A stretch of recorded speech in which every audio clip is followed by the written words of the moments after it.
all of our camis there. There we go. All right. Sam, welcome, homie. Just pull the mic a little closer. Hello, hello.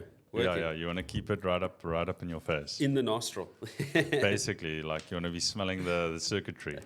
Classic. I actually want to pull up your Wikipedia page here, and kind of how I keep on saying it every time I do this. But have you ever watched the Overlap podcast, Sam?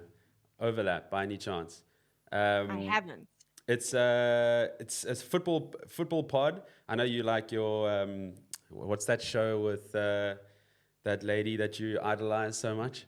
I forget her name now. Is that Kate Scott? Yeah, Kate Scott. Yes, she's a best. Scot now. Thierry Henry, Mika. So Yeah. very similar kind of atmosphere, but it's Gary Neville, Wrighty from Arsenal, and then a couple like Liverpool and Manchester and Chelsea players kind of switch each week. But they always do this like fun little, they're just bantering. Oaks are slowly arriving in the studio and everything's on record, even in those moments, you know. So you have this really cool, natural, everyone just meeting up, hugs, having coffee, eating a couple snacks, and they dive straight into the pod. So it kind of just takes away that awkward, hey, we're here live with Tech Girl. You know? It's like that. Yeah, where you go, how are you? And I'm like, I'm fine. But Yeah. I mean, isn't being awkward in a game a part of the same territory? Well, that's what we're trying to like grow out of, dude, you know? We're trying to move away from that. That's why we have Sam here, professionalism. No, exactly. She's leading the way. I mean, I look at this list here, Sam, of achievements of previous shows, and all I'm seeing is S-tier events here on Wikipedia. I mean, the history now doesn't even show the ones before that, so we have an S-tier guest on our podcast today, and we always love to talk about our rankings, and now we actually have a person that fits it perfectly. Yeah, no, I mean, we hopefully some of it rubs off on us. Yes, we hope so. Yeah. Surrounding ourselves with people that are a little bit more impressive than we are. That's not hard. But Sam, So embarrassing now. Tech Girl, a desk host, commentator from the lovely South Africa, our home country.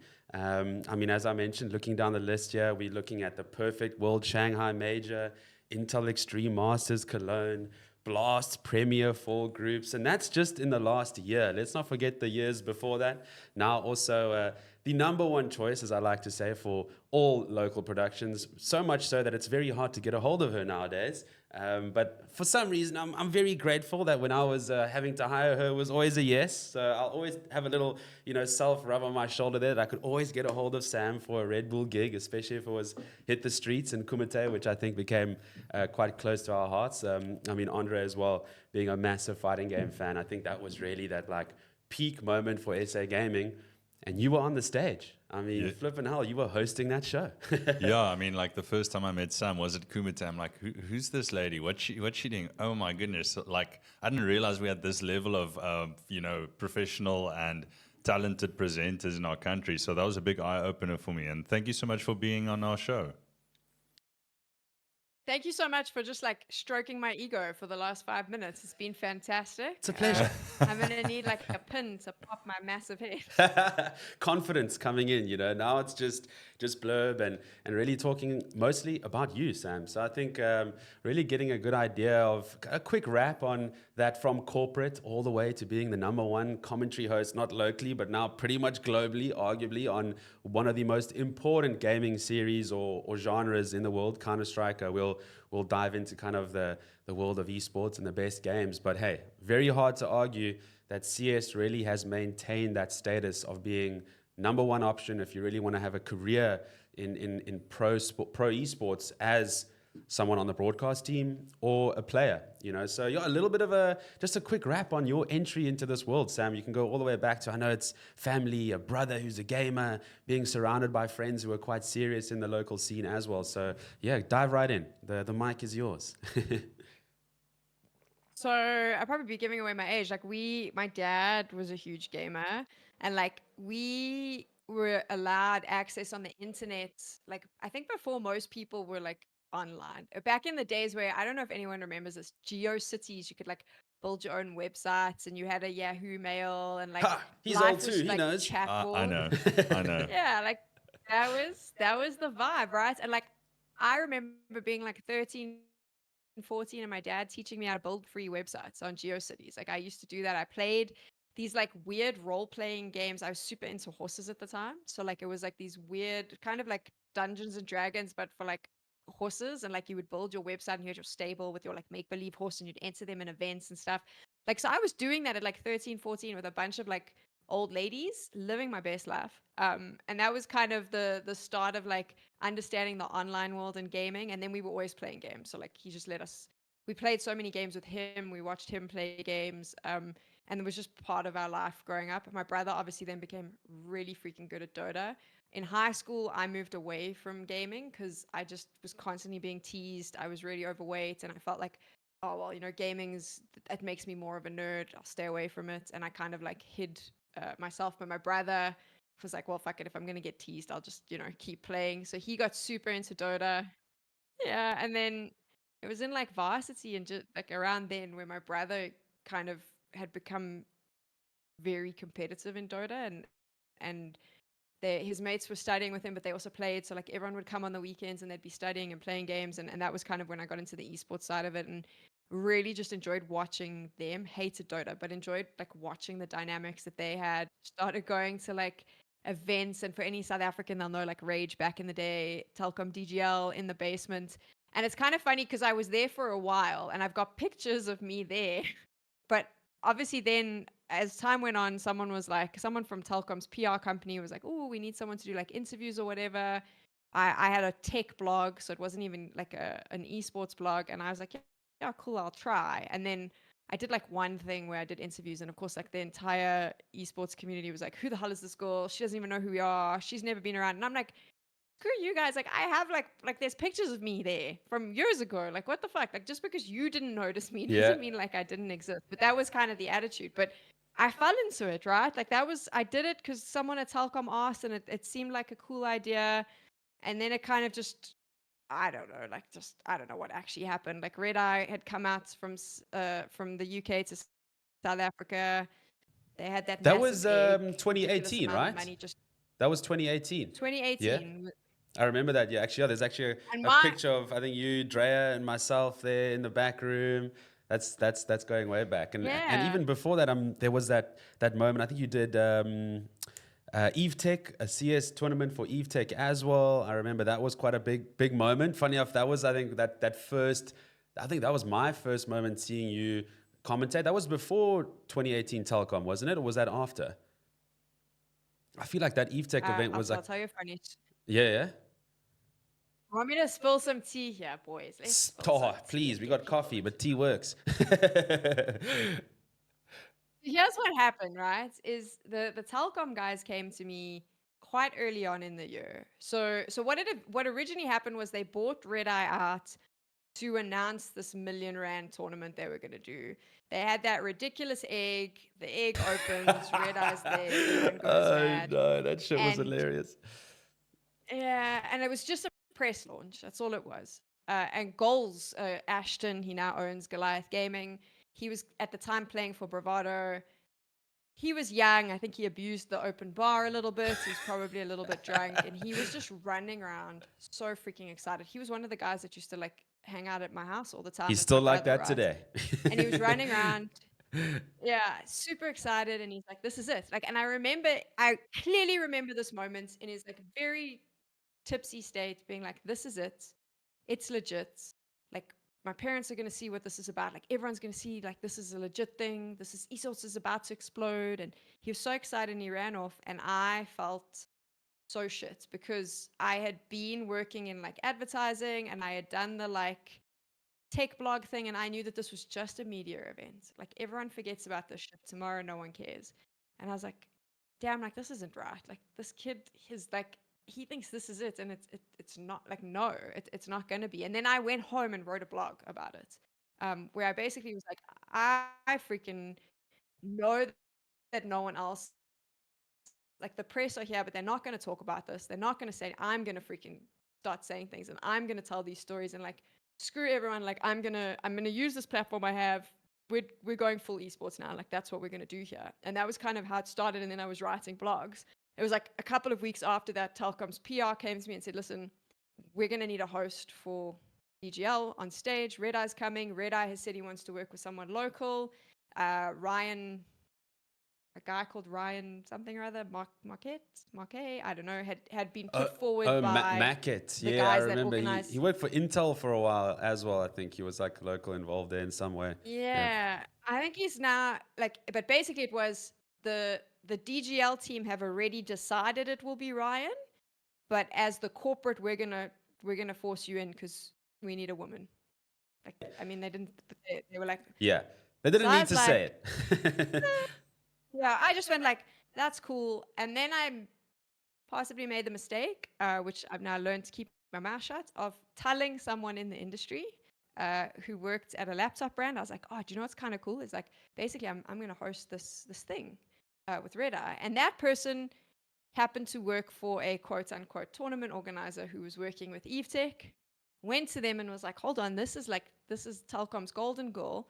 So what we should do is we should put her on Eve Tech Champions League so she does our show first. Because then it looked like Love we it. found her, right? Yeah, yeah. And I knew that the people at this TO weren't exactly my biggest fan, but they understood that like it was the thing of everyone, South African esports, everyone just wants to like stab the knife in the back of the other person. Like it's this weird like, so it was almost like you've chosen this thing. We don't actually know if she can do the bloody job. We don't know if she's any good. But we want to say that if she is, just in case she is, we got her first. You want to be the first. And that was how I right? ended Yeah. up on that Eve Tech job. Yeah. And that was literally that was how that happened. And then next thing I was there, and again, had no cooking clue what I was doing, was absolutely shit. Ended up doing that Telkom job, was absolutely shit. Like I was so bad for so many years. Oh, When I watched them, I'm like, good God, that was. But I think that's horrific. the big one, and we'll come into the further questions, is really taking that opportunity that you might have seen as like, oh, lame, it's just because I'm a girl. Some would have just taken that, done a very average job, and moved on, never try to improve and really make it something and own it. I think in your sense, you took that as an opportunity of like, cool, whatever, I'll take it just because I'm a girl, but I'm going to make it mine. I think that was the big difference. Yeah, and look where you are now, obviously. I think like maybe a misunderstanding, because I do think a lot of people who were around back then will argue that like, oh, she just wanted to be famous and she wanted all the jobs or whatever.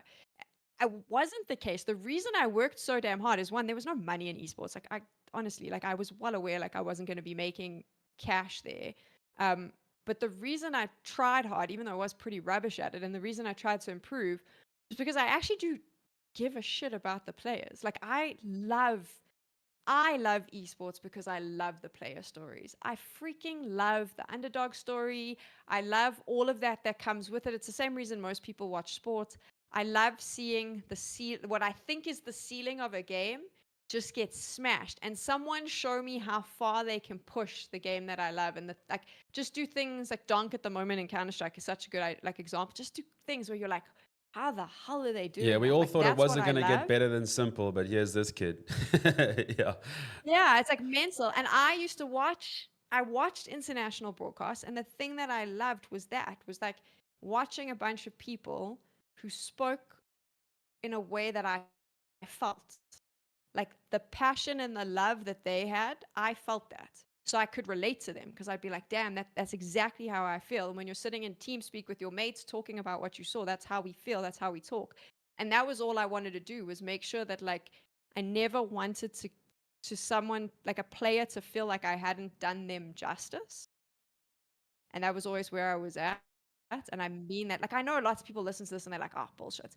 But it really, like that was where I was at. And I didn't believe, I mean, I've still got the link to the blog post. I did not believe this was going to blow up. I just legitimately cared about the players. And I wrote it there, and I stick by that. That was all the way back then. Like I just felt really strongly about doing it justice. And I still feel like that every day I do the job. Like, and I do think that's why, maybe in comparison to other people who have tried and failed in this space, I think that's why I didn't fail, was because it was never about money, it was never about fame, it was never about any of that. It was about just freaking doing justice to the story and telling the story as accurately as I believed you could tell it. Wow, that was so deep No, and that's ridiculous. that's what we want. I mean, it's like a quote I heard recently was, you can't just be passionate about something anymore. The only way, that's going to turn a passion into something successful like you have done is you elevate passion to obsession. So there's no way that you can be where you are now without taking it to that level of being slightly obsessed with it, and I always like to bring up that topic. 2018, funny enough, your first year being on Eve Tech Champions League, then on the Telkom Do Gaming League at the time. We also had you on the 2018, the first Red Bull esports tournament in South Africa, Red Bull MEO. And I'll never forget Sam Rock. I think we had like $5,000 budget to pay you for like a whole weekends of work. She rocks up with a bloody like A3 elongated page of information of every little character that you get in Clash Royale, what they can do, what their skills are, like more than I knew. And I'd been sitting with the game for months, dealing with the players, trying to understand the game. She rocks up on day one with this flippin' full dictionary of the game. And that just, for me, it seemed so obvious, but such a differentiating factor in just the level of information you're providing on the cast. Because as a South African, an audience, you'd know very well, try and explain any game to our parents or our older brothers and sisters in like the layman way, it's not going to work. You need to actually have that detail to really build that story. And I think, to your point, that story, such an important thing, was what you did so successfully. And funny enough, as you said as well earlier, like that, who's this chick, coming in, taking our fire here in the scene. I always remember that first Eve Tech Champions League stream. There was an interview you did with one of the players. And I think that was one of the things that maybe at first ticked people off, but was also the huge kind of flashlight on what we needed locally, is building these stories. Like one of the players, everyone kind of knew behind the scenes that he was being traded out after the tournament, and you just brought that topic up on the table. And at first, he's like a friend of ours. So we're like, you can't ask that type of a question. He's just a person. It's like, no, he's an athlete. This is a broadcast, and we need to tell a story. We need to bring interest in. And at first, it seemed harsh, but in retrospect, that kind of changed, in my opinion, how we approached broadcasts in South Africa from then on out. We were willing to start asking those questions because it creates not a drama, but an interesting story. Yeah. No, the perfect example of, a community and where people care about the players, at least from my experience, is the Smash Brothers community, where that the Smash Bros docu came out and, it gave so much context and went so personal into each of the players. And that's why people give a crap about guys like Mango and Amsa and so forth, So and I not really leaving out the bad, right? Because that just builds so much more context. Exactly. Yeah. So this is all fascinating for me to learn, because I come from a much more casual side of the gaming sphere, and it's really just amazing listening to you guys talk about all this history. Yeah, we do have a lot here, funny enough, and it's kind of was so personal, but now that's moving away a little bit. Yeah. I remember like some other talents. I can't remember when this was. We did that like Samsung Metal State Galaxy League thing. Yes. So it was like a bunch of like, we were in a studio every week for like 2 months, and then we were going to do this big LAN, and Metal State hired me as a desk host, and I hadn't done desk hosting yet. I'd only like done stage and interview. And I remember there was some casters who were hired for that, who were the players, the South African CS players were so mean about them. Like they just constantly were publicly like, you're so shit at your job. Like, and every time these people got out, they were like, they're just shit commentators and blah, blah, blah, blah, blah. And while like some of the fans still really didn't like me, the players started being like really positive about me. They weren't saying I was doing a good job, but they were like more than willing to help me with stuff, and more than willing to like kind of, give me some of their time. And I remember sitting down having a conversation with, she ended up becoming one of my best friends, and she obviously passed away, Shaz, who was at the time one of the best CS players in the country. And years later, we were just talking because I was overseas, and she said to me, the thing about you was, for the first time ever, she was like, you called us like before a broadcast, you phoned me and you were like, hey, how's it going in the team? Like, what's happening? Like, what's the vibe? You've made a change. Like, what? And she was like, you were actually like interested in what was going on within the team. I'd ask about like, because everyone at that stage was like, they had full-time jobs. Like, what does this person do? How are you balancing that? And like, I would be like, what do you think about the team you're playing against this week? Like, what do you think their strengths are, their weaknesses? Obviously, sometimes I'd let things slip, like, oh, someone's neck is on the chopping line, which, like, lesson learned. But she then said, like, there was, and I've heard this from a few players where they were like, their perception of me changed because they realized, like, hey, she's actually trying. And a lot of the times, because back then I'd be like, I didn't understand how to, like, I don't play Counter-Strike at the highest level. I'd never played Clash Royale. Like, I'd played it for like a month after I knew I was getting that job. So I understand that, like, my knowledge of the game is maybe not where it needs to be. So if I speak to players and I ask for their opinions, like, it's going to give me, a lot more insight. Obviously, when you do an international broadcast, it's so much easier because there's just mountains and mountains of content that you can consume. You don't have to phone a player. You can just watch hours of YouTube to get a better understanding of what's going on. But back in those days, we had nothing in South Africa, right? And I remember one of the commentators who was getting a lot of hate being like, oh, why are the players so nice to you? And I was like, because they know I give a shit. Like, they realize that I'm doing this. I want them to look good. Like, you are so obsessed with telling everyone about what a good commentator you are. You are so obsessed with that and talking about you.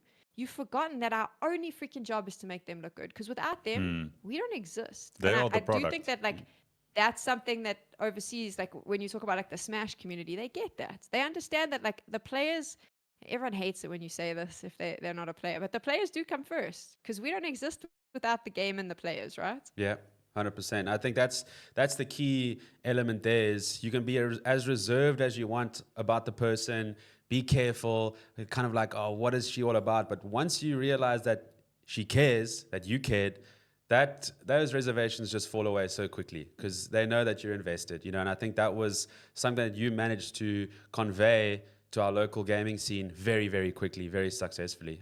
Yeah, we were obviously chatting about now kind of really a lot of the local elements to your history. And I think at that point, I guess, what was that moment where you decided I'm going international? I need to try and really get outside of our little local border here. That moment where either you met someone or you searched for a gig, like what was that real catalyst to you going global, in a sense? So I feel like there's sort of two answers to the question. So it started obviously with working with Red Eye. Um, that weekend that he was in South Africa, I think at like the end of the weekend, he had kind of earmarked one or two talents who he'd already approached to say, listen, I think you're really good. Like, I think there's potential for you to work overseas. I actually wasn't one of those talents. So we've always in the past, like in the past, I've kept the story short. So I'm like, oh, Red, I said, I can help you get work overseas. And then we worked on things and went over. That's the shortened version. The long version was I actually went to him and was like, can you give me feedback on how to get better? And how do I improve? Because I wanted to improve for South Africa. I'd never in any mind was like, I'm going to go overseas. And he said to me, you're very passionate, but there's a polish that you're lacking that we need to fix up. And I can help you for sure. And we then started speaking on Discord like nonstop. I would do like clips, I would send it to him, and he would come back and tell me what I was doing wrong, what I was doing right. And he did actually help. And then he said to me, hey, listen, I actually think like I could get you work overseas. Like, you're improving. I think that there's polish here. And at the time I was like, okay. And it wasn't because I was like, oh, I want to go overseas and I want to make this my career. At the time, it was like, like, this seems like something cool and it'll give me experience. I can bring that experience back.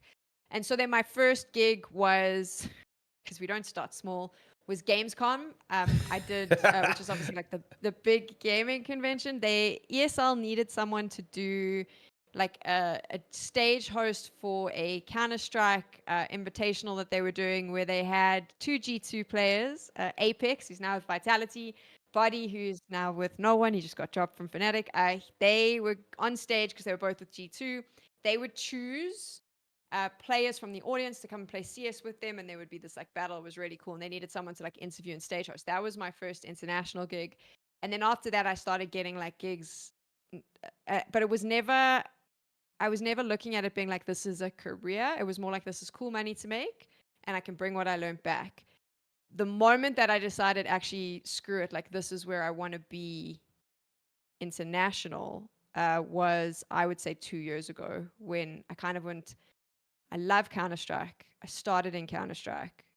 I'm so sick of doing all this other stuff. Yes. I love the players. I mean, shit, but you were on Splatoon, Free Fire, Street Fighter, flippin' Smash Bros. I mean, literally like every esport that you could possibly host and commentate on, she's fitted in there. I just can't begin to wrap my head around actually putting in all the time you need to be competent on commentating in those games. Yeah, so joke. that seems like a daunting task, to say the least. And scary from a local perspective. Now you're dealing with homies overseas who have this like pretty intense critical opinions on your information of players, the game, and just absolutely smashed all those shows out of the park. And then decided, no, I want to focus on my niche, which is really awesome. Sorry, carry on. No, but I mean, that was the thing, right? So I was saying yes to everything because I kept telling myself it's a learning opportunity. So whenever they were like, can you do this? I was like, yes. Can you? I casted Fortnite, for goodness sakes, at one point. And I was just like, yes, I can do it. But like, it becomes too much because it is exactly like you said, you get the job, you never get enough time. You got like 3 weeks. Now you can't play all the games. So you got to try like level up. You've got to try and find out information about players. And let me tell you, when you're doing something as niche as Splatoon, that information ain't very accessible. Yeah. So, these kids are still in school. They're under the Puppy Act. and I was working so damn hard. And then you step in, you do the job, you try and do the job as best you can, and then you leave, right? And I loved those games, but I got into this because I loved CS. And so 2 years ago, I was like, hold on. Like, if this is going to be the thing, at the moment, you're kind of skating. You're taking whatever opportunity comes and it's fun. But if this is going to be the thing that you want to do, one, it needs to be in the game you love. And two, you need to commit to that. Like, you can't keep jumping around because you don't have time to, like, do anything. And that was when I'd gone through like a weird situation with an agency and I kind of went, you know what, fuck it. Like, I'm going to go all in on CS. And if it doesn't work, I'm done. I'm going to find something else to do. And that was kind of when I went, right, here's the focus now. Like, this is what I love. It was the game I always wanted to work in, but I constantly got told that there weren't opportunities for me overseas. And it turns out no one knew I wanted to work in it. That was just because of some weird internal politics with an agency. But that was kind of the moment where I took it very seriously. And unfortunately, it was also the moment where I let go of South Africa. I kind of went, I can't split myself in two. I can't keep trying to do what I need to do in esports locally if I want to like make a go of this properly. So that was kind of I would say the biggest turning point for me was 2 years ago where I went, right, now we're all in. But it also meant saying goodbye to the local scene, I suppose. But yeah, because I'm really not in touch with what the hell is going on locally in Counter-Strike anymore. Yeah, but also let's be honest. I mean, the South African gaming scene still has a long way to go, just in terms of size, to come anywhere close to what's available overseas. So I think that was the right choice. No doubt. When you're needing to pay bonds and rent and things like that, hey, you can't be settling. You know, and that's such an important term as well. I think you hear it quite often, is not having a plan B. That's kind of like what you just said right there. You want to focus on your game, and if it doesn't work, I'm out. You know, that is, I think, an important statement for you to make to yourself, and maybe will fit into kind of those top 3 learnings that we'll touch on after this. But probably one of the most important things I would say was making that call for yourself. Yeah. Yeah, and I think like, screw it, let's have some fun. Let's have an honest conversation here. I think the other reason, like, and to talk about moving away from the South African scene is, yes, it's really small, but I do think that there's opportunity here. I just think that the biggest problem in the South African scene, and it's not with the players, it's not with the actual gamers, is like the people working in the scene are so adverse to change. Like, they are just not willing to try anything. I feel like and maybe this is a very blanket statement, but I think the majority of them, like, they do the same thing every year, the same show, it's the same look, the views go down, the interest goes down, and they blame everything. They blame the players. I did it. I know what I used to do it. Oh, the players don't tweet enough and they're not positive enough on social media. The players must do more. Nah, like, your show is boring, man. Like, but they are not open to change. And the issue with that is, I think that was also something that I struggled with, and maybe it's a little bit of imposter syndrome, is when I started, I was working with these people and I was so bad at my job. And I know I was, but I'm not bad anymore. Like I know that I can handle my own. I also know that I have good ideas. I don't know everything. I'm not always right. Sometimes I'm terribly wrong, but I know that I have got a chance to work with the best in the world. Not only in esports broadcasting, but like I would argue someone like Shocks is one of the best in broadcasting, full stop. Like esports is live, it's off the cuff. Not even like traditional sports commentators have to be live for like 6 hours and just being able to spit. The fact that we can do that, and I've got to work with those people. I'm nowhere near their level, but I've seen what they do. And I just got really frustrated because I came back, and even now, the people I worked with back then, they still treat me like that. And I'll say like little girl, It's like ridiculous. Eh? bless you. Yeah, But bless to you, their Sam. Like, detriment, to but their detriment. sit down. Exactly. Yeah. And that was also why I let go of it. Because I was like, I can't keep fighting. Like, I know that like my reputation here is that I'm difficult and that I complain and that I'm too vocal, but I'm doing that because I really freaking cared so much about like lifting the local industry. I think though that my career kind of skyrocketed and I got to do all the freaking major and the cool shit when I let go of that and went, you know what? Like, fine. Like, you don't have to like me. You don't have to work with me. And you know what? Like, I don't have to be responsible for trying to make this local scene work. Exactly. I think the day that I did that in my personal capacity, I improved. But it still breaks my heart because the Counter-Strike scene in this country is dead. Yeah, Like, it's fallen absolutely flat. Eh? And to think that was, I mean, still kind of is the pioneer for us locally. I mean, some of the greatest names in terms of esports players have come out of Counter-Strike, hands down. There's no argument there.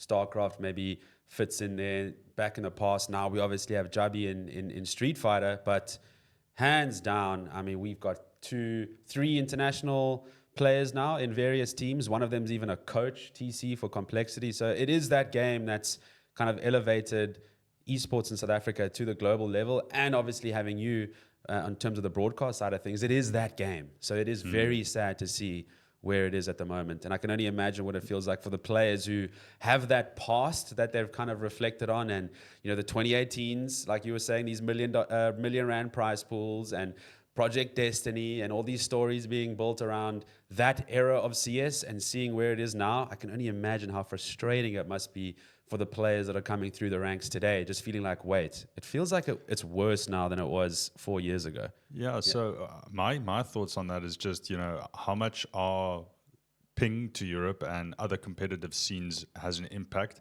because I feel that there was a group of guys during that era that sort of skilled up together and got to that next level. And a big thing, with gaming is that you only get better when you play against better players. And there's sort of like a void now with younger players moving to games like Fortnite and, just all kinds of different things. Too many options, right? Too many options. And yeah, I mean, it's very difficult. I mean, if you're playing against guys that are playing on 5 to 15 ping and you're sitting at 150 ping, it's just very, very difficult to close that gap.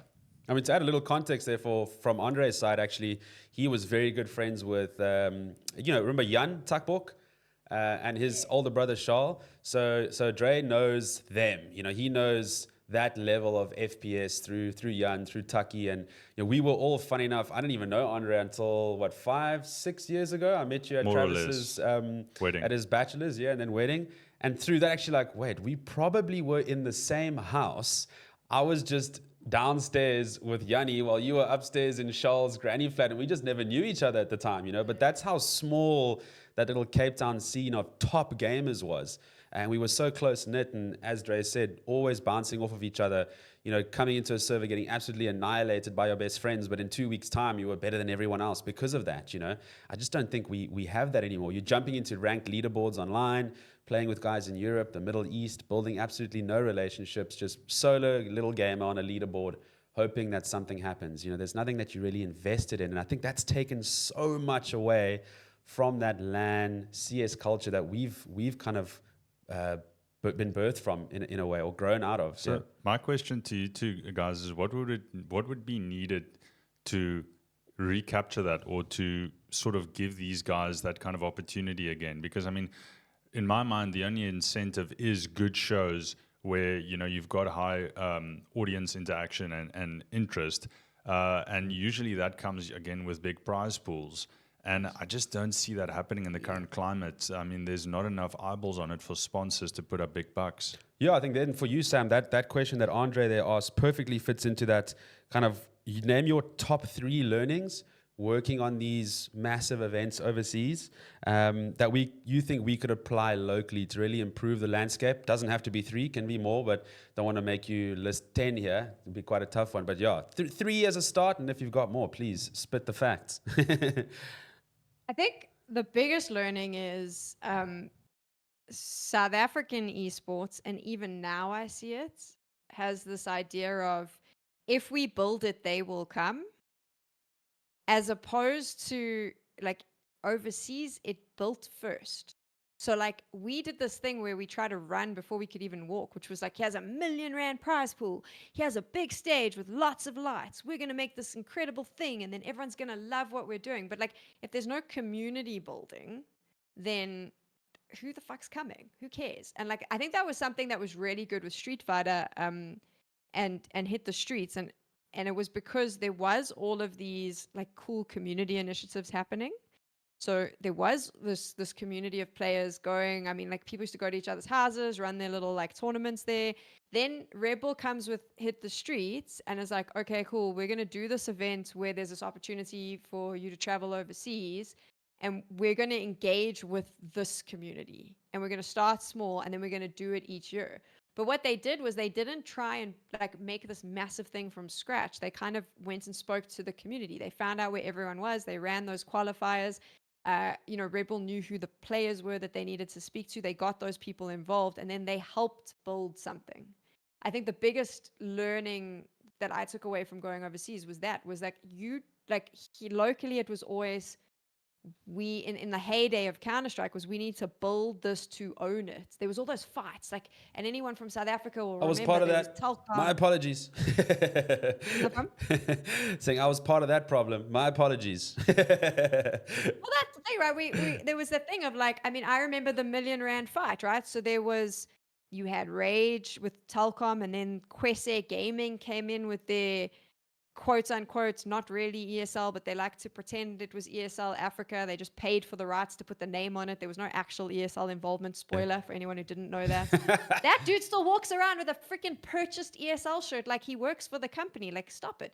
And then on the other side, you had like medals. Everyone was like, we have to own this. Like, we're gonna screw these people. We must be the biggest and own it. Nah, man, like, don't do it. Like, obviously there's always, you're all fighting for a very small market share. I understand making profit, but like, everyone was so focused on building these massive things that no one was like, how do we build a foundation that is strong, right?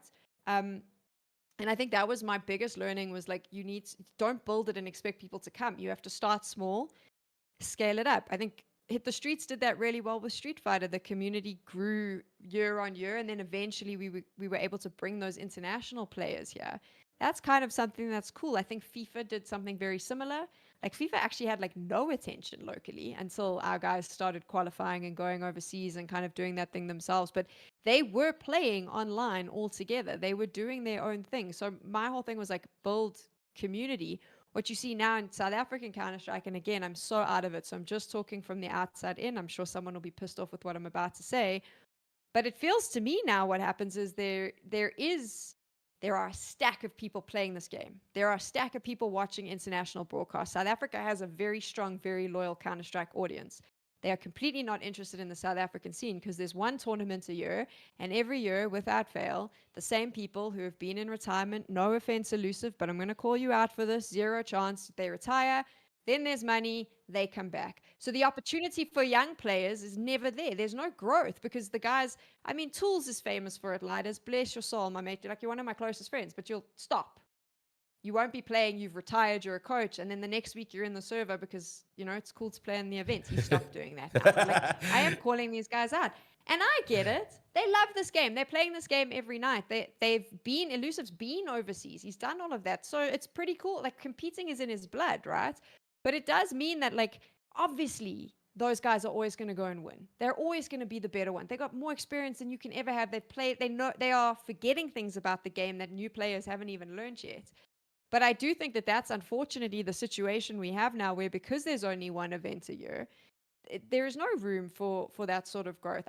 We have to go back to what it was before those million-rand tournaments happened. There was so many like community things. Oh, it was There the was like best everyone time. was Oh, I'll never yeah. forget hosting people in a lounge, you know, and it felt more, how can I say, it felt more impactful for a scene purely off of that kind of, as you say, the grassroots development, bringing people together, understanding that, yes, we're playing against each other for the prize pot, but we're actually doing this to grow our scene. Like there was that kind of, if you want to say, a joint kind of understanding that, yes, we are actually doing this for all of us, not just to win this tournament. And I think as soon as that changed to these, as you say, these kind of facades of these big tournaments that are going to send you and propel you into the stratosphere, that was way too early.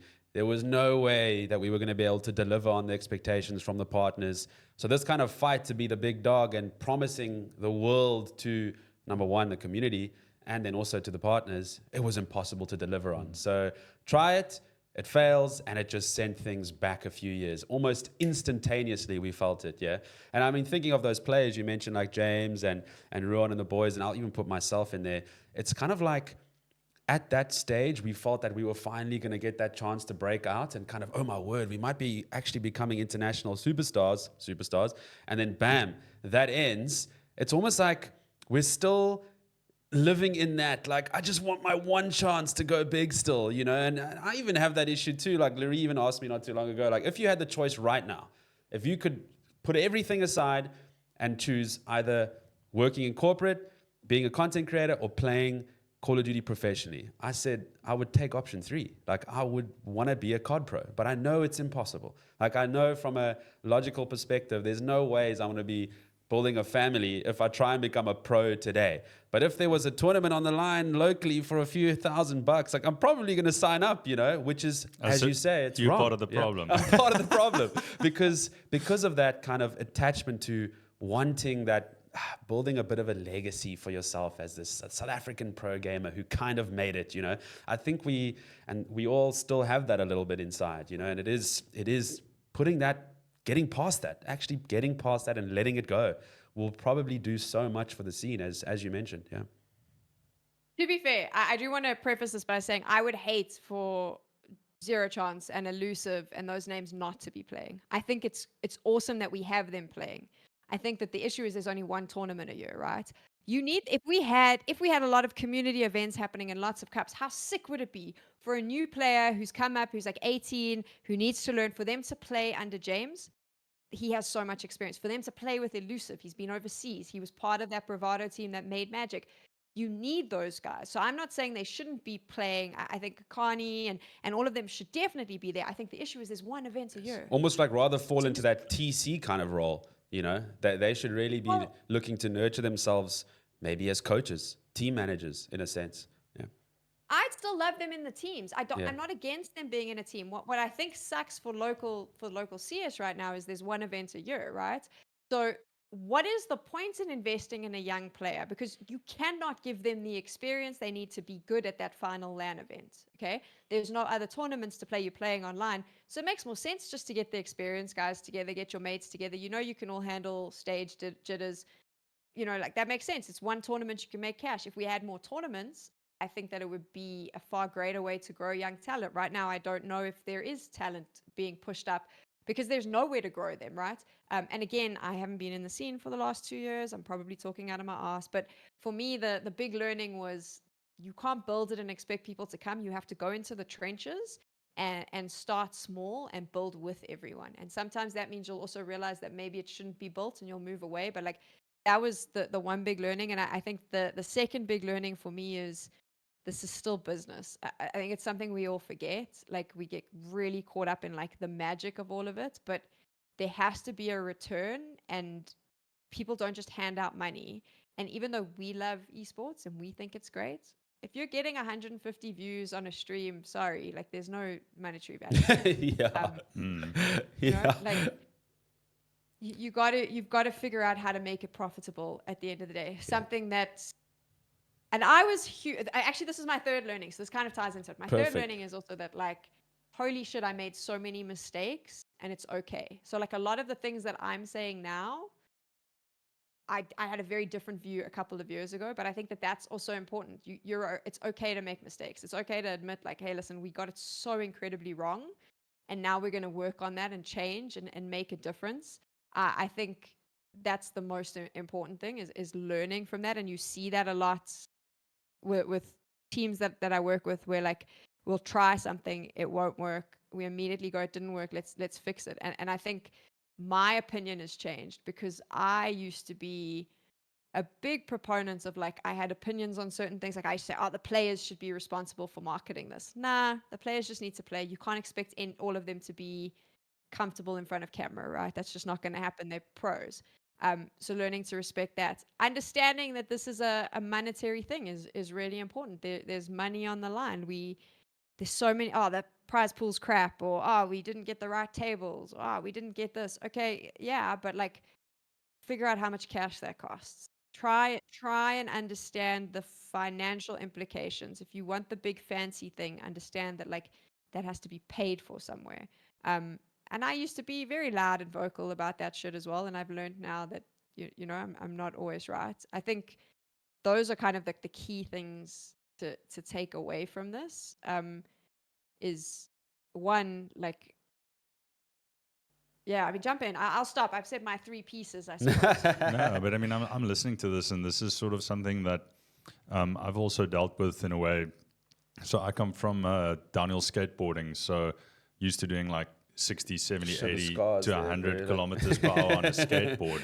And we had this one video that went completely viral of Dasu going down Kloof Neck Legendary. and setting off the speed camera. And I mean, that thing went mega viral. Like we were on every news channel in the world pretty much.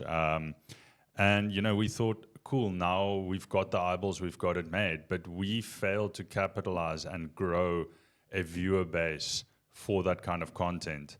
Not through a lack of trying, but through a lack of planning and through a lack of really putting the work in terms of thinking the thing through.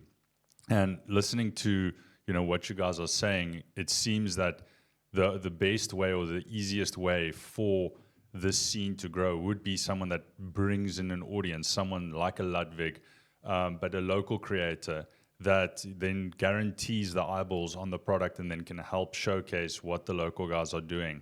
But again, then you need an individual who's put in the work, has grown that audience, and has a passion for this. So it is a bit of a catch-22. So Yeah, I mean, we can look at what happened with Kumite.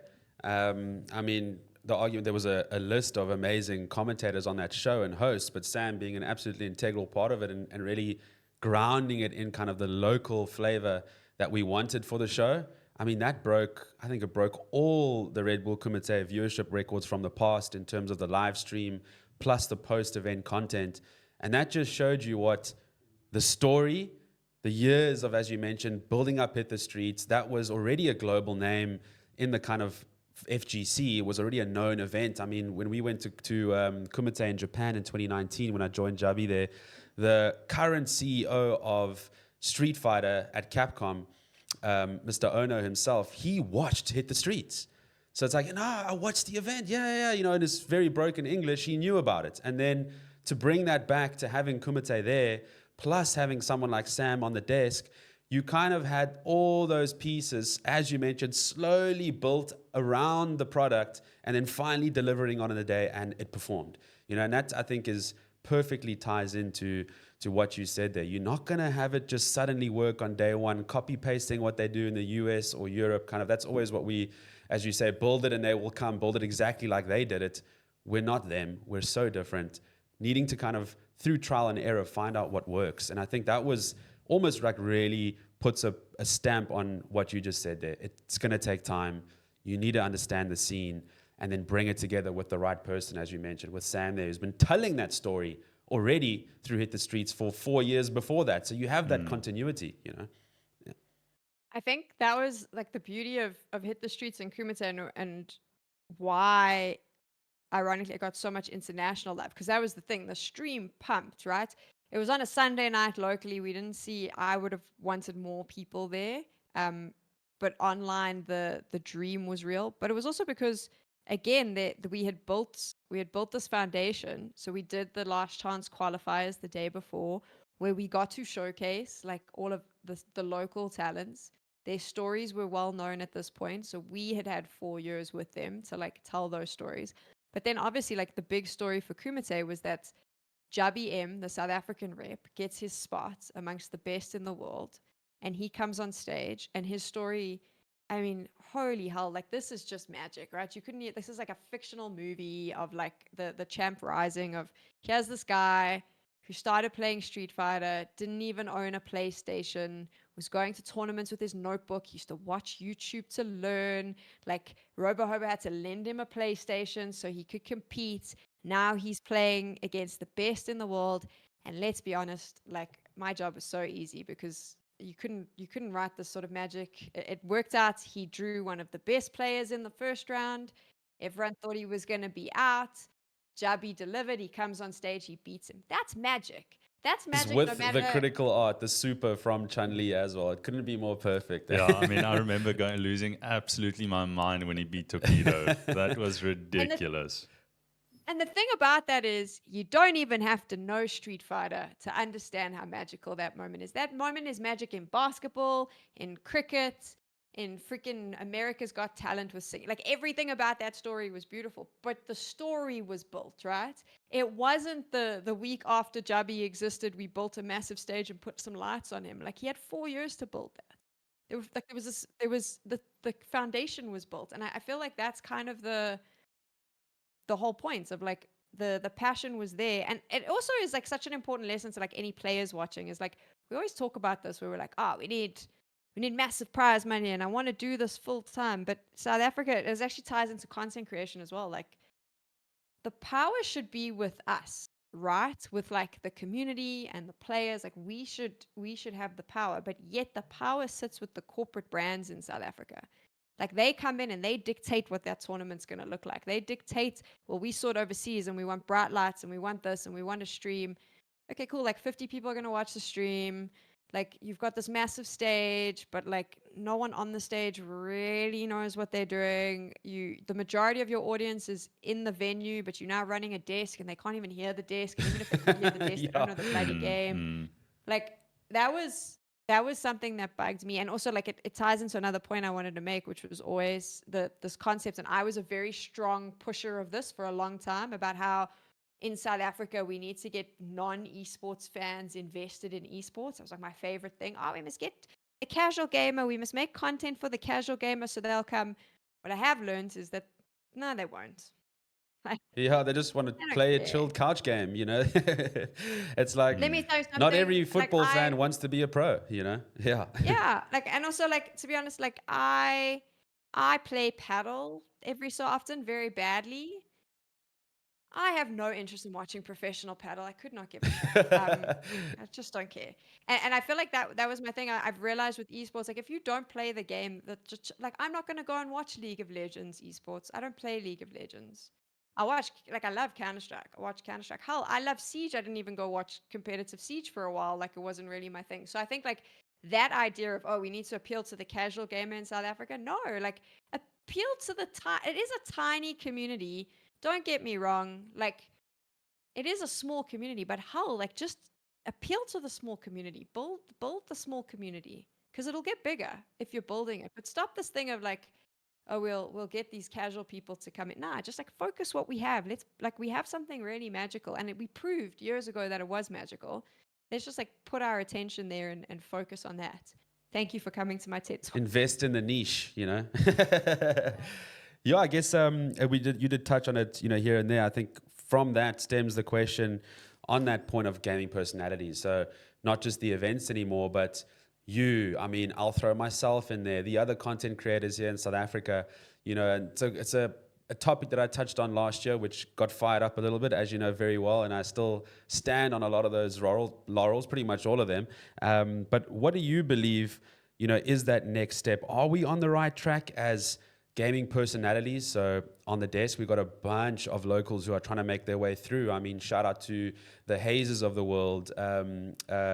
You know, who else locally? I think we had the Valorant caster who's kind of moving into CS as well. You know, they are trying, but what do you believe is that next step for a South African content creator, a broadcast host, or the players themselves? What do you think we need to do to get on the right track? And it's not about wanting to be the next big YouTuber, but what is it going to take to be a serious gaming content creator in South Africa, from touching on all those angles? And does it mean, like you did, letting South Africa go for a little bit? Over to you. Yeah.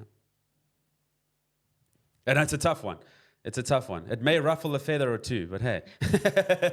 This is very easy for me to say because I'm earning euros and dollars overseas. But you got there, What is it going to take for someone to say that, We have to stop chasing the bag locally, because here's the thing, right? Shout out to all the brands I'm about to piss off.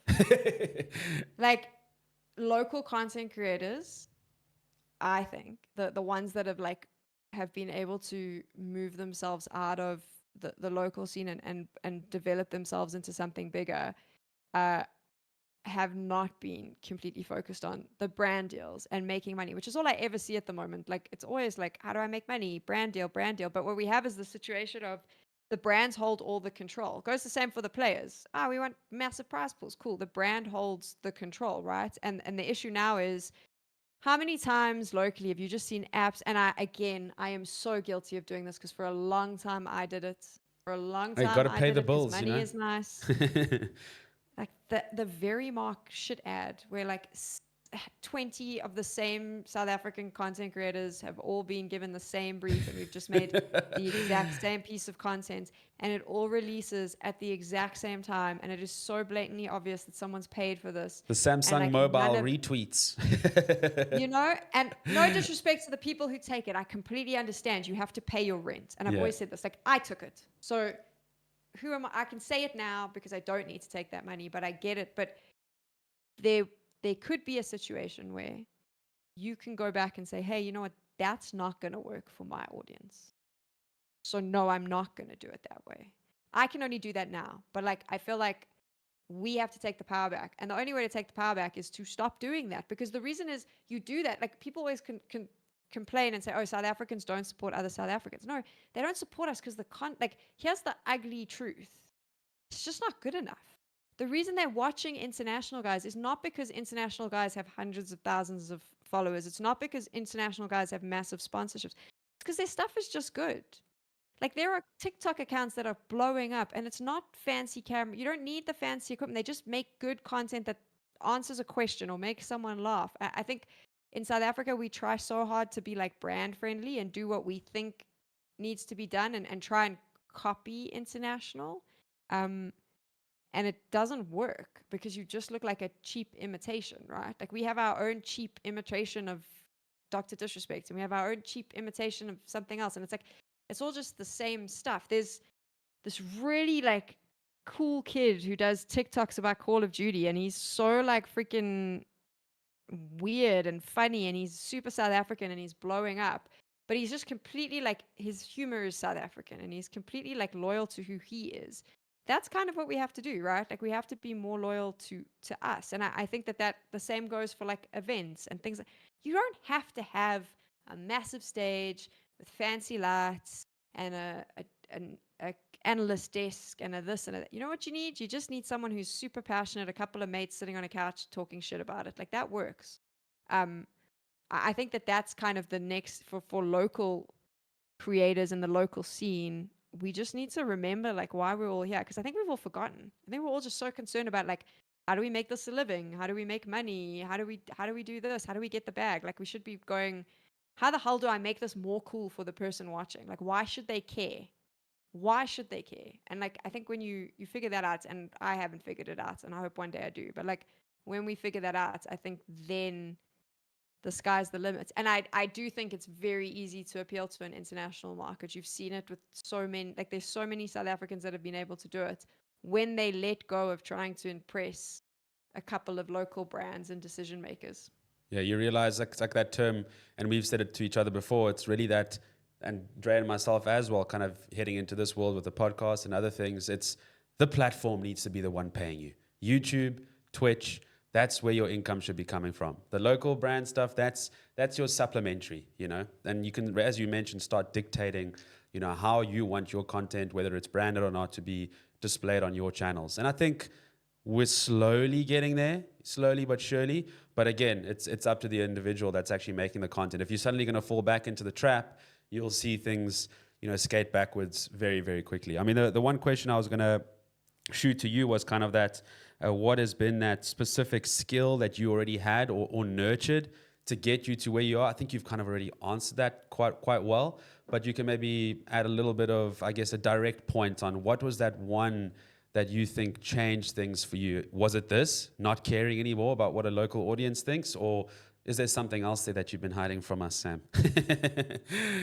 Care about what local audiences think. I am still that girl just trying to, like, let me be honest, like, I'm still that person who just desperately wants to be like, gaming was always like, you were part of a community, right? Like, you were part of like people that like cared about the same shit that you did. And like, one of the things that I still struggle with, and I'm probably going to need therapy for the rest of my life, is like feeling like people in the South African scene who I thought were like on the same wavelength. And I've spoken about this so much with like my friends, but that's actually nothing I've ever publicized. Like, even now, I hate, like, someone said to me the other day, they were like, oh, another creator messaged me and they were like, oh, I'd always heard that you were such a bitch and you're not. And like, it broke my heart because I was like, why are people saying mean things about me? They don't even know me, you know, because you don't know me. And I've still to this day struggle with that because like, we all just care about the same. So I also like, we were all outcasts in high school. We were all like kind of teased for this. So like, we just want to like feel part of it. So it still kills me that like, that is how maybe I'm perceived in places. But I think the thing that got me to where I am, and is probably the biggest causer of what I've just said, is that I'm so pig-headed. Like, when I think I know best, holy shit, if you want to try and convince me otherwise, until we try, like, I will be like, I'm not a my way or the highway. But like, if I believe in something, I am so fully committed, and I will happily admit when I fail. I've done it on this show. I've told you, like, I used to believe this, I was wrong. But God damn it, if you don't let me try, I'm gonna fight with you. Like, I'm gonna push for what I think works. I'm gonna push for the idea that I think's gonna work. And I do think that was my biggest thing along the way. So many people told me I was doing it wrong. So many people told me that that's not the way you should do it. So many people have said to me, oh, you need to like tone down your personality on broadcast. Like, it's too sassy, it's too sarcastic. Like, I've had it so much, and I've always just been like, nah, I'm going to try. And then I go, okay, cool, I should probably tone it down. I went too far. But I think the fact that I've always been like, I just want to try, is the reason I've got to where I've got. But again, it also leads into the fact that it probably rubs people up the wrong way. I'll tell you really now, badly. I'll attest to it.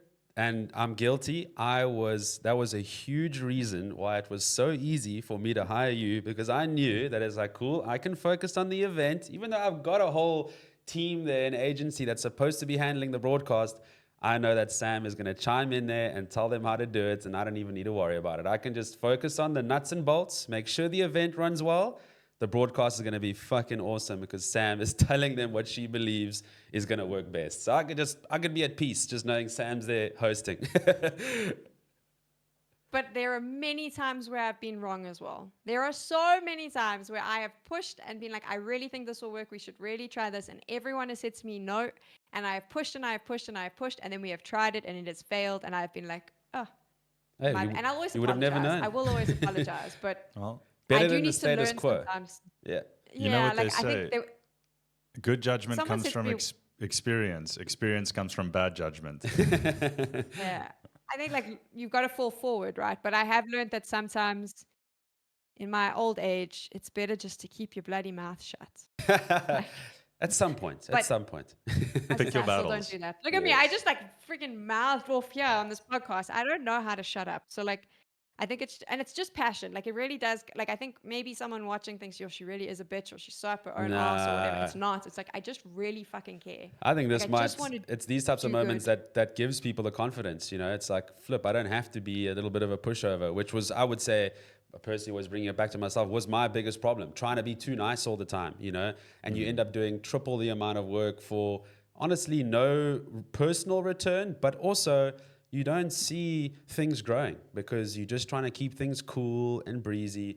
you need a little bit of fire sometimes, that you need to piss a few people off to see some positive change, you know. And I think that was something personally, just from being around you, you know, and kind of being confident in myself because of where I got myself. You also don't like to learn or scrape a few things away that you've kind of attached to yourself. And just from observing, that was always one of the big learnings I got from you, is like, sometimes you just have to be a bastard, or the other B word, you know?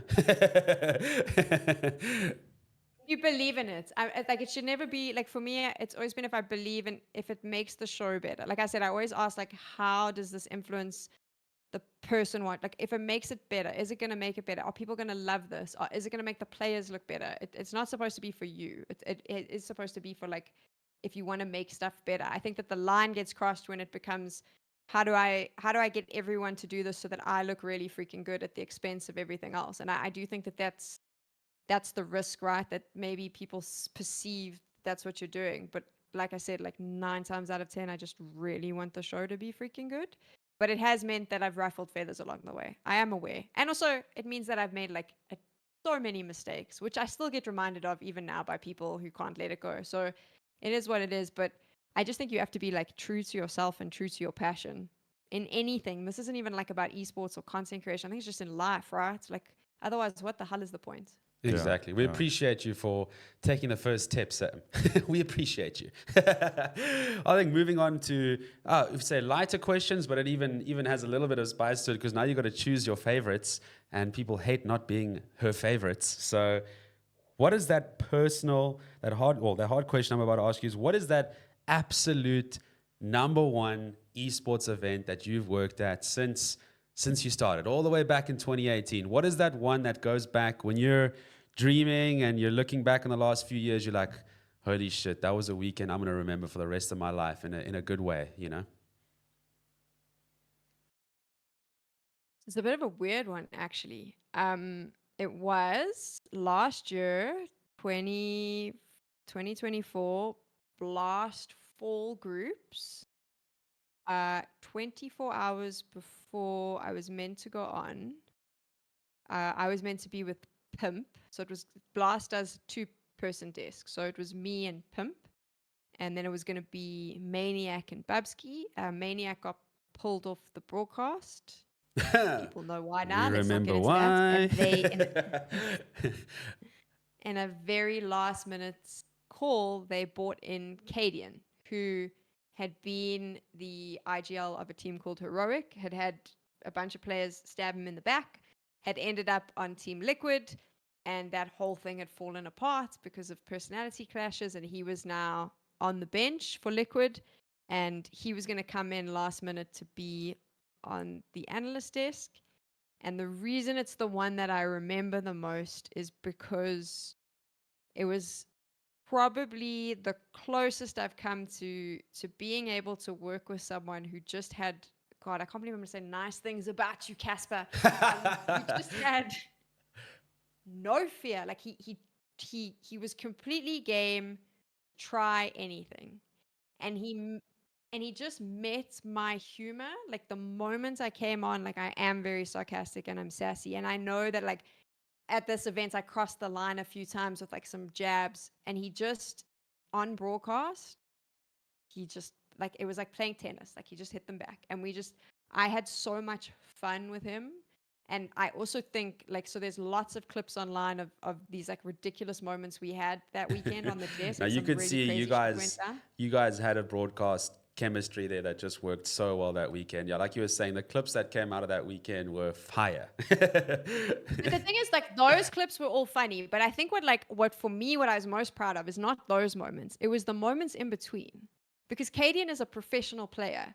We were able to like do the funny stuff, and then he would come in and I could ask him questions, and he would break down gameplay and really like give insight from an IGL perspective. That was really like, I always say, like, why should someone care? That's like the first question. And I think people would, if they were listening to him, it was funny, but they could learn so much because he really like gave these incredible answers with a lot of detail and a lot of insight. And I was learning so much in those moments about competitive Counter-Strike at that level. And I That's felt like an elite if you took it, player, Yeah. Yeah, if you took the overall presentation that we did, I feel like we brought in so many good mixes of humor and funny, and like we're able to like kind of break tension and then really like deep dive into important stuff and help people, like, which is what you do when you're watching competitive Counter-Strike, like learn and celebrate. And I feel like we did that really, really well. Sometimes we crossed the line, like in a big way, and I get that. Sometimes I said things that, like, in hindsight, I really wish I hadn't. Like, I was a bit harsh with him about certain things and the teams that he had been kicked from. But it was the fact that, like, he trusted me implicitly, and he kind of, like, he just met me at my energy and was able to get it right. And I think that to me was like one of the most memorable moments, because I walked away from that show and I was like, I could not have done that better. Like, I feel like we just had so much fun and it was good. And That's special. since then, yeah, like I've kind of tried to take that to other shows, which is, it's not about always being like funny and banterish like that, because that was just, we had the same sense of humor, but it's like understanding what the person you're working with, what their strength is, and like making sure that, for me, my job is to bring that out. So no longer just being like, how do I make the players look good, but like also, how the hell do I make my colleagues look good? Because I think that was maybe something I'd never really focused on. And it's something that, like, moving forward, it's that taught me that, which is like, it's not just about making the players look good. Like, make your colleagues look good as well, because if they look good, people will enjoy the show 10 times Amazing. more. And is he still looking to play now, or will he be on the desk with you again? Huh? I know he's in a team now, or help me out here. PUB. I'm He absolutely went to a clueless on Counter he Strike. went to oh, so much fun. So he went to Astralis, of all places. The same dudes that stabbed him in the back, he's now playing with them. Astralis is playing like absolute shit, so I believe it's all part of an evil master plan to destroy Astralis from the inside because of what Stabby did to him. That's Batman. not true. Because I saw Yeah, you that's tweeting not true about at all. Astralis yesterday. I think you were talking about just where it's going, and it just seems like, I mean, from this team that were maybe the greatest 5 players post, the great Brazilian SK team of the time. Astralis kind of took that mantle, and do you feel like it's just disintegrated into nothing? It seems, yeah. Oh my god, it's terrible. And I don't know what they're going to do, because like Astralis has now been through all the Danish players. Like, they're meant to be a Danish organization, but there ain't much. They haven't got much left to choose from if this doesn't work out. Astralis is a mess. That's, sorry, Cadian. It is what it is. Absolute mess. I mean, segueing Yeah. there, quick question. And again, it's always so tough, but I mean, you've interviewed some of my, idol players, idol gamers. I'll throw, for example, probably my number one inspiration, if you want to call it that, to be a professional gamer was, Patrick Lindbergh Forrest himself. You've interviewed him. I mean, if you had to choose that one player, and obviously this conversation about Kaden, maybe he's that number one, but your favorite interview in terms of a Sorry, player, Cadian. in terms of a player, yeah. Yeah. Cadian, you are not number one. I'm gonna tag him on that clip. I'm sure he'll say something very rude back. For me personally, I think Fallen was the one. Okay, oh, that's a Yeah, legacy like, right there. Hey? It's like probably the greatest Brazilian Counter Strike player of all time. Yeah, it just was as a also like the captain whole and story, everything. right? Of how like the Brazilians moved to America. They were like sharing beds, like living together, building up so they could become the best in the world. Like, you can relate to that if you're from South Africa, like, so much. So then I got to, like, I mean, I only really got to interview him when he had just joined Imperial, and it was just before the Rio Major. Like, that was pretty sick, like, because it's Fallen. Um, I was like mad hyped about that. That was pretty cool. Um, Probably like that's the one that I'm like, flip, I can't believe I got to do that. Forrest was incredible. Like, he is like one of the most amazing people. He probably gave me the best interview. And his character, he just seems like such a chilled, cool guy. Is that him? Is that really him? He just loves playing Counter Strike. Yeah. He loves Counter-Strike, and that was exactly what he was like. And I was Pinnacle Cup was like probably the first time I'd done like a quote unquote bigger Counter-Strike tournament. So I was very nervous, and then he stepped in last minute. It was like the first person I interviewed. But he was so cool. Like, and he's Forrest, right? Like, he just Absolute so legend. fascinating. Yeah. And then I'd say like probably another one that stands out to me. This is just a personal one. Is Crims from Fnatic, because like, I remember the day I was meant to interview him, like a bunch of other talent were like, oh, Crims never does interviews. He doesn't like interviews. He's not going to give you proper answers. And I was like, that's not true. I've seen him do interviews. And we went outside. They made us walk around this like park, which was really Yes, funny. I remember this actually. Yeah. And they wanted us to like sit on the grass under this tree. And he was like, I'm not sitting on the grass, just covered in duck shits because there was like ducks everywhere. And then we stood at this lake and we did this interview, which was really good. But then it was also just really freaking funny because I was so nervous and I can't remember. I said something stupid about lions or what. And he started talking about ducks. It was like the most random thing. But Crims is just super funny. Like I never know if he's being serious or he is like just completely taking the piss out of you.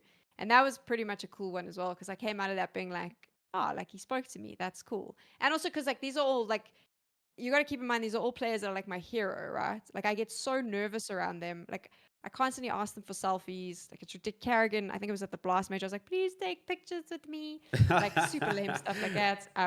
So I get really nervous when I meet them, and I'm ridiculous because I like to tell them beforehand. But I remember sitting at home watching them, never ever thinking I would ever be at a CS event overseas. Never even, it was just never a possibility. I was never going to meet them. So when I'm there, I'm always just like, holy shit, this is so cool. Because like I said, like Fallen, I watched as a South African being like, holy shit, if they can do that, so can we. Like this is like that was what that story was for me. So like Hell, now you're it's one just of the freaking boys, cool. pretty much, man. It's so epic. It's freaking sick. Like it's so cool. Like that I mean, is for the an best uncle part like of my me, job. it like gives me little goosebumps because like those names you're mentioning were that like our era, you know, the mid to late 2000s. Those are the people that we just idolized as teenagers, as young, you know, or high schoolers, varsity students getting into this kind of esports thing. Those were the guys we were looking at as like poster boys. And she's interviewing them every second weekend. Lucky bastard. Not Cool. lucky, I actually. remember, Deserved. yeah, like my first, I'll tell you this, like my super, super silly. I was at Blast Paris Major, and obviously we all stay in the same hotel as the players, and Simple is outside having a cigarette, and I just walk past him. He has no idea who I am. I just look at him and I go, hi, and he just went, hello. Did I not? Like I ran into the lift and I messaged my brother. It's like, oh my God, I just said hello to Simple. It was the best day. Meanwhile, like everyone was saying hello to Simple. But like that's kind of like what happens on the job that no one sees, where I just do like, I think also Glaive walked past me once and I was like, oh my God, it's Glaive. Like it's ridiculous shit like that. But it is still, Have a groupie vibe. Just for the first one, you have to be a fangirl or a fanboy. I mean, come on, you got to get it out your system. I love, like it's that's like why me I like that's, at Kumite with Jabi in Japan 2019 there. I'm an employee, not supposed to be like thinking these guys are cool at all, but I'm there in the training room trying to get photos of Jabi next to Daigo the Beast himself, and I'm there like fucking sweating like, oh my God, this is like my favorite fighting game player of all time. I need to be serious here. You know? like it's cool. That's why we do this though, right? Like we love, like I think that's important. You have to be a fan. Like you do have Yeah. to love the game. You Yeah. have to love the players. And Yeah, I that's do. funny. When we were at Kumite, like obviously being a Smash Bros guys, I'm like, oh my God, it's Leffen, not even realizing all the Street Fighter legends that are in the room. I was completely oblivious at that point. Yeah, but that's like that's when you meet that player that's from your game, and it just feels surreal. So I can only imagine what it must be like for you every second weekend meeting these guys. No, thank you, Sam. I think those are honestly amazing answers. Really, really solid insight into something that we all wish to see happen more regularly for our local players. You know, you really are that number one option now. You know, you're following in the footsteps of someone like Trevor, who we were talking about earlier as well, who was a player in our scene and really understood, just like you, what it took to kind of elevate yourself. And it was letting go of those roots for a little bit. So it's really great to see that kind of, it seems to be symmetrical in a sense. You know, it really does. The proof is in the pudding, thanks to you guys. So thank you for what you've done. And obviously giving your time to us here. Really appreciate that. I think from now, we want to do a little fun segment. We did that with our World of Warcraft podcast, where we get that tier list. Everyone loves tier lists, you know. So from this point, we're gonna kind of, you'll see the podcast kind of jump. We're gonna pause it now just while I bring up the tier list, and then everyone who's watching, you'll see the scene just kick off now as Sam gives us her top 16 esports titles. She'll rank them in order. So hopefully make a bunch of you salty as well, because we all love a little bit of salt, you know. We are back now, and we've got Sam answering the most difficult question of the podcast of the last hour. what are the top esports games of the last decade? So we have a list of titles here on the old tier maker, everyone's favorite. We have 16 tiles there, as you can see, guys. Some games, all of them, I'm sure you all very much recognize. We obviously have personal biases here, but we're all about Sam's biases today. So we'll start pretty much in order that it's on the list there. So we've got S down all the way to D tier. Put them as much in order as you can. Obviously, you can have multiple S tier games, but then you'll just have the best of the S tier going down, you know? So we will do it in order. And kicking off, Apex Legends, Battle Royale, shooter, kind of a Quake / Fortnite / Warzone. What do you think about Apex Legends? Where does it sit on the tier list? And obviously you can, as you fill in more, you might adjust ones from before, you know? So feel free. So this is completely my opinion, right? Yes, I'm just gonna purely your drop it where opinion. I It's would not be. fact, but we'll take it as fact. I'd put Apex in at like B tier. Like it's cool. I think that as an esport it's fun, but Battle Royale is always like a little bit tough because you have so much downtime at the start. And remember like when Apex started, they did that weird thing where like sometimes like people would I think the one tournament went on for like one day into like 4 in the morning because of how the point system works. It was so messed up. But I do think Apex is cool. Like it is. I like to watch streamers play Apex as an esports. It's still cool. It's beer. It's a beer. It's B. It's a good game over a beer. I Yeah, enjoyed there we Apex a lot. I go. mean, I grinded to diamond 3 seasons in a row. And then you had the cheater issue, right? And then the cheater issue was just so obnoxious that the moment you start grinding towards Predator, you just constantly run into guys cheating. So that really put me off, which is a pity. But yeah, okay, no, solid B tier, solid B tier. B tier. All right. So here comes a little bit of my bias, but to be honest, now is probably the best time to ask me because Call of Duty is pissing me off. So it probably won't be an S tier for me. But let us know what you think about Call of Duty. Obviously, it's been a console game now for more than 10 years. So the eras of... is he running No, out of it's time? okay. Just our wide is full, but that's Perfect. fine. It's So in the era of PC Call of Duty, that's over. So right now it's just about Call of Duty now that it's been a console game for the last 10 or more years. Oh. Break my Like I've heart, got Sam. I don't mind. Yeah. I got recency bias. So like for me, it's C tier, man. Like Eat It's it, just- Activision. You've got work to do. no, it's just like it's not fun to watch anymore, right? It's not like really an open circuit. There's no way like those cool stories we talk about don't really exist in the sense that like it's impossible for like anyone unknown to get it. I'm just not a fan. Sorry. Adderall gamers. Yeah, it's not working for me, man. Like Call of Duty used to be sick. Remember when like anyone could just fly overseas and play in the open qualifiers and like try get into the main event? That was sick. There was And an then they changed it, and insane that sucked. story.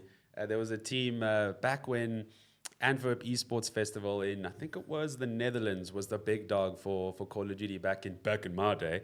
And in those times, there was a team that came from the US, Pandemic. A bunch of players we all knew, but to your point, there was no way for these teams to really like qualify. It was just, hey, if you want to fly in, you go for it, homie, but we ain't paying for shit. They went through to AEF and won the whole fucking thing. What a ridiculous little mini documentary. I'll actually send that to you. I'll try and find it on YouTube. But as you say, those stories just don't exist in the circuit anymore. Yeah. Call of Duty, C tier. That's what you get. All right, the ultimate sweaty game for all MOBA players. We've got Dota or Dota 2. Where does that fit in? Some legacy there on that game, but in a tough spot at the moment, I would say. I put it in an S tier, man. S tier. Dota has some of the best talents. Let's be honest. Like Respect. Yeah, what those guys can do is just absolutely ridiculous. it's insane. Yeah, playing that game at a high level just seems like something else. It differentiates the noobs from the pros very quickly. That Playing game. it It's at like a- the StarCraft of MOBAs almost. Playing it at a low level is Yeah. probably the most hair-pulling out experience you can possibly do. All right, so we've got our first S tier there in Dota, a respectable choice. And here we have Hearthstone, our next option here for you, Sam. Is that still even happening? Like You as would an know. esport? Oof, that was really big for a long time. I mean, I used to watch all of the tournaments. I don't know how much that is still going on. And I know that there's probably still the Blizzard thing. Probably just but- BlizzCon once a but year, right? No. So they've got their whole own circuit, but I think I haven't really seen anything since Microsoft bought them. So I have no idea, to be Okay. honest. The first So I'm COD gonna- game, kind of. For let's say for the case of this tier list, assuming it's still going like we've seen like 2 years ago or so. I mean, I'd put it as a C tier just because I never really liked Hearthstone as an esport, but I do enjoy playing it every so often. So I feel like because of that, it can't be D. Yeah, I mean, entertainment value being a thing there, I think for a newbie or a new gamer, and a tough one to watch, like Dota as well. You're not really understanding what's going on. You're just watching numbers. Oaks are doing some quantum mathematics there to make things work. Remember when they introduced that like battle royale mode, which was like the super quick. Damn, that was fun. I like that. So behind COD or in front of COD on the C tier? Behind COD. Behind COD. Well done, Call of Duty. You survived the Hearthstone juggernaut, the gauntlet. All right, so here we have, I think this game, I mean, I'm probably going to agree with you here, but Counter-Strike, tell us, where does this beast sit? Come on. S tier number 1. S plus tier. S++, No discussion. the GOAT, the current... I don't care if you disagree with me. That's where it sits. Yeah, I mean, the famous Call of Duty player, probably the most famous of them all, Scump himself, he said the most entertaining esport for him to watch is still Counter-Strike. So it tells you a lot. Yeah. For sure. CS holding the crown. You love to see it. All right, one of the biggest, if not the biggest game that really took competitive gaming, really woke it up, I think, to the global market. But as a game itself, we're all uncles and aunties here. We don't like it, but Fortnite has had its play in the global esports industry. Where do you put Fortnite on the tier list, Sam? Let's make some teenagers angry. Fortnite is like a firm middle ground here. I'd put it B behind Apex, to be honest. But like, it's fine. It's not my game, right? But like, they have really good talent. They have good leagues.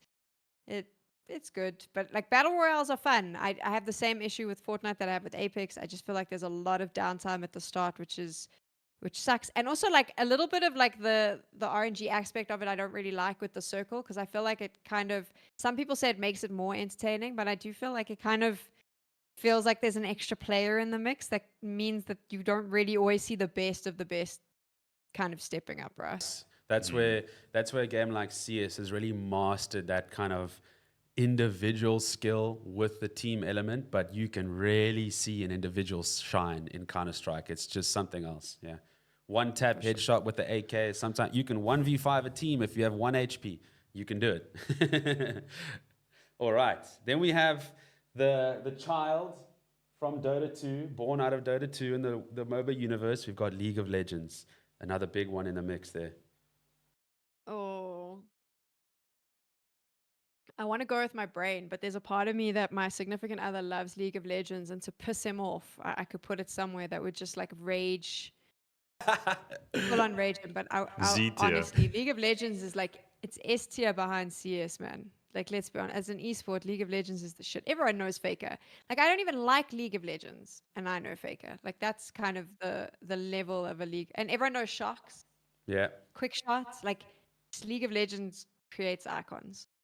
Really, like, as you always lean on that kind of storyline, they really know how to create that long-lasting storyline throughout a season, through all the kind of fall and mid-year season, like the MSI events. Like, you really feel like there's continuation there. So from an entertainment value, game mechanics, yeah, that's a very good placement there. I fully agree. And then we have kind of the one that we all dreamed would be a great, right? Overwatch up next. It had its time, but there was just no life in that over the long term. Sad outcome, in my opinion. What do you put Overwatch at there, Sam? I loved Overwatch. I thought it was such a cool game. I worked in Overwatch, and then I just watched the corporate overlords destroy everything. He'd agree with you right there. Not Oh a my fan of God. Blizzard here on the table with me.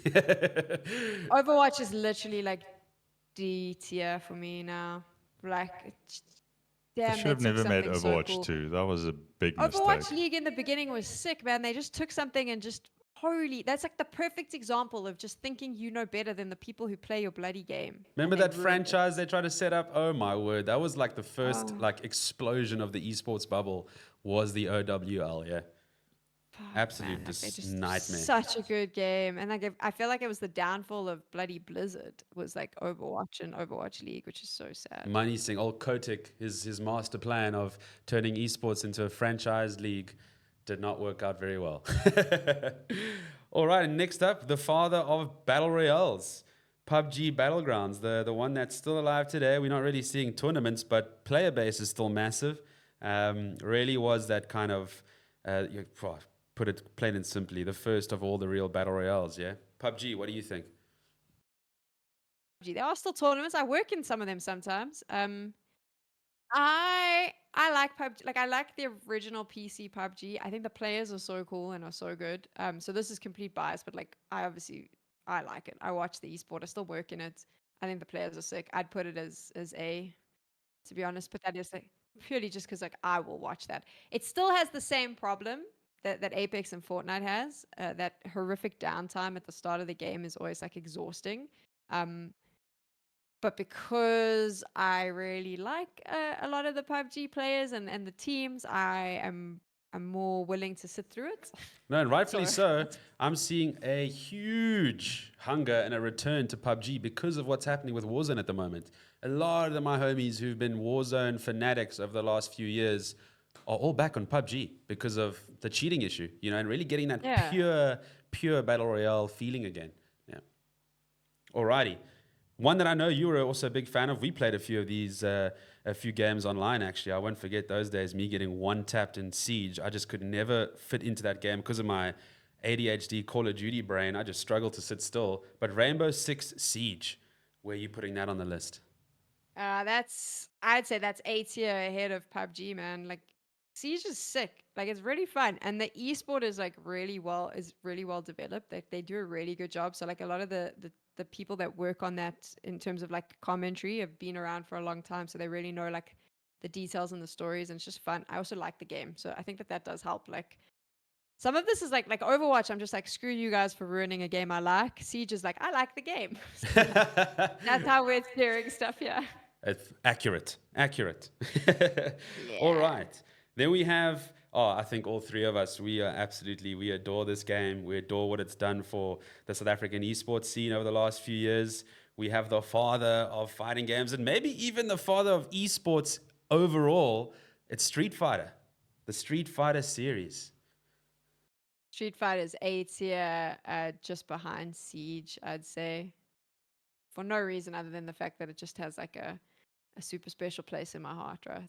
Also, I just kind of like the rawness of it. Like, there's something cool about like Street Fighter events are always like raw. I kind of dig that.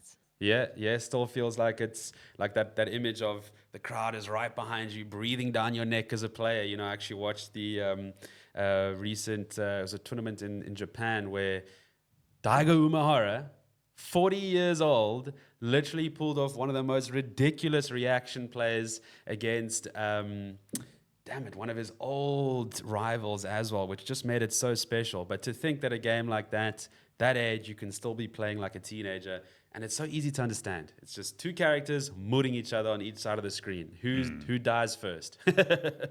So Street Fighter up in 80. I like that. Alrighty, and then one that's quite popular locally, one that I've never really appreciated, to be honest. Maybe I just need to spend a bit more time in the game and in the scene. But Rocket League, where do you place Rocket League, Sam?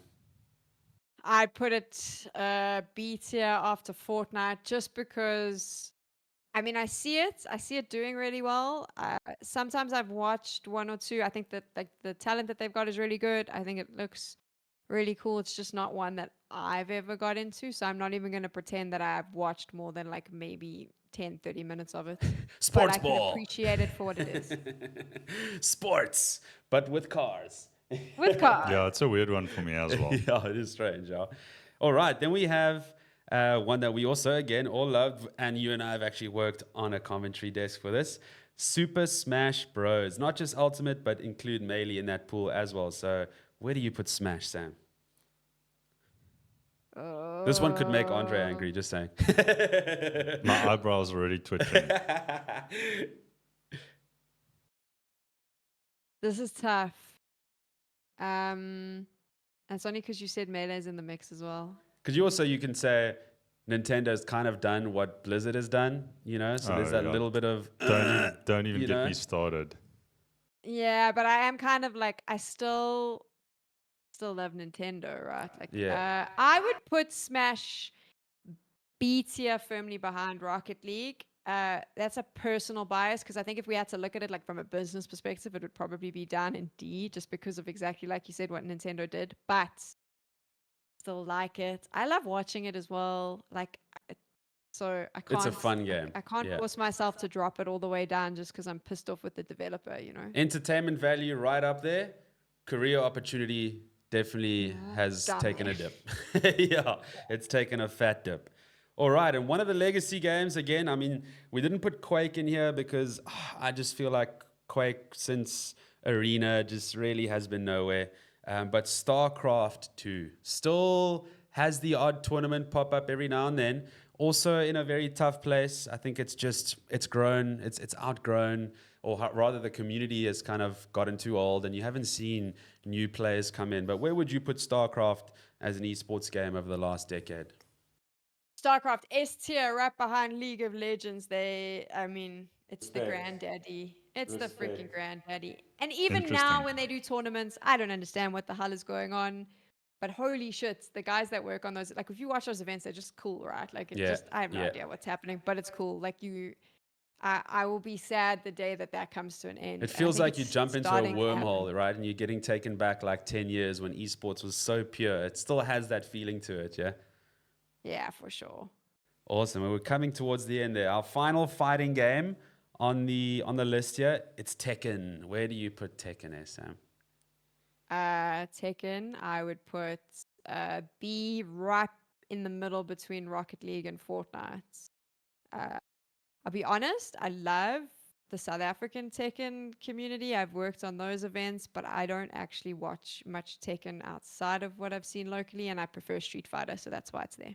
Yeah, no, I'll argue very, very much on that line. Is it's a cool one to play, a tough one to watch. There's just so much happening. It's confusing for a viewer. Where that kind of 2D element that Street Fighter gives you, it paints a clear picture for the viewer. I think that's where Street Fighter really has found that niche of not letting go of their roots of being that 2D fighter, but modernizing it so well. And then one that I know your brother was heavily addicted to for a phase. We're somehow still fucking addicted to this game. It's World of Warcraft. Obviously, we're talking more on the PvP side of things here. So your WoW arenas, you can even put Race to World first there, being such a cult kind of classic on the calendar every year. Everyone's watching the Race to World first for dungeon runs or rather raids. Where would you place World of Warcraft, Sam? Oh, the gamers are going to hate me. Your brother is going to murder you. I want to be clear. I have not played Warcraft. I have not watched. You've just watched your brother descend into the abyss of being a WoW fanatic. He's going to be so upset that I put this out on the internet. My only experience of this game was my brother for a year, like locking himself in his room like a troll and like losing all personality and just like refusing to communicate with anyone or leave his room. And we'd have to beg him to go shower. So that's all I know of this game. So no disrespect to the esport, but like that is it. That is my only take. It has to be like, it's going to be D tier behind Overwatch just because I can't even, I don't think I've ever even opened a stream to watch this game being played competitively. Make love, not Warcraft. Not sorry. Yeah. Oh, classic. Sam, that is honestly, it's actually a very fucking good tier list, to be honest. So I think even for Dre to say he agrees with that placement, that's solid. Thank you. We're going to save this. We're going to hold it on. And then next time we have someone who kind of is in an esports direction of a conversation, we're going to let them come in and edit. They're allowed to move one tile. So that's kind of like the series is cool. The next person who comes on, you've now set the table. You've set the tier list. From now on, anyone can come and change or swap one tile on the list, and we'll see what it looks like by the end of the year. If they take anything off my S tier, I'm going to hurt someone. Like, those 4 games are strong. I will be upset. We'll keep that clipped. We'll remind them. Yeah, we'll show that to guests before they start getting getting too many ideas about moving anything there. Yes. Well, Sam, I love it. From me, I mean, anything you want to dive in there before I close out for us? Hey, No, I think we've covered most things. Just again, for someone who wasn't really very much into the competitive shooting genre, a lot of this stuff, I don't even understand half the things you're saying, but it's been fascinating just listening to the conversation and connecting the dots with a lot of the things that I've heard of before, but couldn't really place it. So thank you for a very interesting conversation. Thank you so much for having me, gents. That was fun. I Oh, enjoyed it. such a pleasure. Sam, thank you. Again, your insights always fantastic, and we hope that this really helps our viewers, whether they're local, international, that looking to break into the space. It gives you a little bit of idea of what it takes for you to be from absolute zero to being a #1 choice on some of the biggest shows in the world. So really appreciate that insight, Sam. Thank you again for your time and what you've done. And we'll definitely see you for another session here on the TryHard podcast, for sure. Yeah. Lovely. Enjoy, and we hopefully see you on a big stage very soon, my homie. Legend. Thanks, guys. Thank you so much. That was tons of fun.